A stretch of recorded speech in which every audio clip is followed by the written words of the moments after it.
അത് ഈ മോഹൻലാലിന്റെ ഒരു പ്രത്യേകതയുണ്ട്. ഈ മോഹൻലാലിന് ഒരു പ്ലെയിൻ ഓടിക്കാൻ കൊടുത്തിരിക്കട്ടെ, അയാൾക്കൊന്നും അറിയണ്ട. അയാൾ അത് നോക്കിയിട്ട് പറയും ഇതെവിടെയാ ഇത്, ഓക്കെ ഫൈൻ, എവിടെയാണ് അതിൻ്റെ മറ്റേ ഇത് എവിടെയാണ്, ഇപ്പോൾ ടേക്ക് ഓഫ് എവിടെയാണ്, ഇങ്ങനെയാണ്, എത്ര സ്പീഡിൽ പോകുമ്പോഴാണ് ടേക്ക് ഓഫ് പോകേണ്ടത് ഒക്കെ ചോദിച്ചു പുള്ളി അങ്ങ് ഓടിച്ചു പോകും. ഇതാണ് ഈ മനുഷ്യൻ. ആര്? മോഹൻലാൽ എന്ന് പറഞ്ഞ ആൾ അങ്ങനെയാണ്. നിങ്ങൾ ആരെങ്കിലും വിചാരിക്കുന്നുണ്ടോ മോഹൻലാലിനെ സൂചിപ്പിക്കാൻ വേണ്ടി ഞാൻ ഇത് പറയുന്നത്? അങ്ങനെ പരിപാടി എനിക്കില്ല. എന്ത്, അദ്ദേഹം അങ്ങനെയാണ്. അദ്ദേഹം ലോറിയിലോട്ട് കയറി, അയാൾ മെർസഡീസും മറ്റു പലതും ഓടിക്കുന്ന ആളാണ്. അയാൾ കയറി വെച്ച് വണ്ടി സ്റ്റാർട്ട് ചെയ്തു, അതാ നമുക്ക് റെഡി, തൊട്ടടുത്തേക്കാം. As if he's an experienced lorry driver. അപ്പൊ അവിടെ പെട്ടെന്ന് അയ്യോ മോഹൻലാൽ ലോറി ഓടിക്കുന്നു, ഓ എന്താ ചിന്തിക്കേണ്ട കാര്യമൊന്നുമില്ല. അയാൾ എന്ത് അയാളോട് പറഞ്ഞാലും ശരി, അങ്ങനെയാണ്. ഈ ഒളിമ്പ്യൻ ആന്റണി ആദം സിനിമയ്ക്കകത്ത് ഞാൻ അന്തം വിട്ടുപോയി. ഒരു പാട്ടിന്റെ അകത്ത് നിലാപ്പൈതലെ എന്നുള്ള പാട്ടിന്റെ ഘട്ടത്തിനകത്ത് ഈ കൊച്ചിനെ ഇങ്ങനെ സന്തോഷിപ്പിച്ച് ചെറീഷ് ചെയ്ത് ആ ഒരു ബാസ്കറ്റ് ബോൾ ഗ്രൗണ്ടിൽ ഈ കൊച്ചിനെ അവിടെ കൊണ്ട് മോട്ടോർ സൈക്കിളിൽ ഇങ്ങനെ ഇരുത്തിച്ച് ഈ ബാസ്കറ്റ് ബോള് ഒന്ന് ബൗൺസ് ചെയ്ത് വെച്ച് ആ പാട്ടിന്റെ കൃത്യം സിംഗിങ് കൃത്യം അതിനകത്തൂടെ താഴെ. There is no take one, there is no take two. This is Mohanlal. How does he get that accuracy? Is he trained? ഇങ്ങനെ ഒരു ഷോട്ട് ഉണ്ടെന്ന് ഞാൻ നേരത്തെ പറഞ്ഞില്ല. അദ്ദേഹം രാവിലെ പോയി പ്രാക്ടീസ് ചെയ്തില്ല. ഇതെങ്ങനെ നടന്നു? ആ ഗ്ലാസിനപ്പുറത്തൂടെയുള്ളൊരു ഷോട്ട് അയാൾ എഴുതുന്നു ഇവിടെ. ഓക്കെ, അപ്പുറത്തൂടെയാണ് ഷോട്ട്. അപ്പൊ അപ്പുറത്തൊരു ഷോട്ടിന് എഴുതണമെന്നുണ്ടെങ്കിൽ അത് പുറകോട്ട് എഴുതണം, ഇല്ലേ?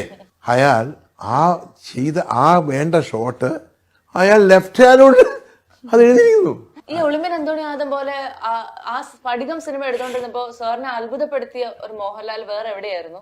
അത് വെച്ചാൽ ഈ ചില റിസ്കി ആയിട്ടുള്ള ചില ഷോട്ടുകൾ, പാറമടയിലേക്ക് ചാടുന്നു, അങ്ങനെ ഒത്തിരി സ്ഥലങ്ങളിൽ വളരെ റിസ്കി ആയിട്ടുള്ള ഷോട്ടുകൾ അന്നത്തെ കാലത്ത് ആ കാലത്ത് ചെയ്യുന്ന മോഹൻലാലിനോട് ഞാൻ പോയി പറയും, മോഹൻലാൽ എനിക്ക് പേടിയാവും, വേണം ഒന്ന് കൊടുക്കണം, എന്നെ പറ്റി വേണം, വേണ്ട എന്തെങ്കിലും ചെയ്യണോ? ആ ലോറി ചന്തയില് മറ്റേ വലിയ കായലിലേക്ക് വീഴുന്നില്ലേ, മൈ ഗോഡ്, ആ ഒരു സ്പീഡില് വളരെ കൃത്യമായിട്ട് ഈ ലോറി എന്ന് ആ ഡ്രൈവിംഗ് സീറ്റിൽ നിന്ന് ഓടിപ്പോകുന്ന ഒരു മൊമെന്റത്തിൽ നിന്ന് അതേ സ്പീഡ്, ആ സ്പീഡ് അല്ലേ, ഇത് നമ്മുടെ സ്ട്രെയിറ്റ് റോഡല്ല, ഒരു ക്ലൈംബാണ്. ഒരു ക്ലൈംബിലേക്ക് ഇങ്ങനെ കയറിയ അതുമേന്ന് ഇദ്ദേഹം എടുത്ത് കൃത്യമായിട്ട് സേഫ് സോണിലേക്ക് അദ്ദേഹം വീഴുന്നു. Normally a dupe does this. അത് എങ്ങനെ അദ്ദേഹത്തിന് ഇതൊക്കെ കഴിയുന്നു? ഇദ്ദേഹത്തിനൊന്നും ട്രെയിൻ ചെയ്തില്ല.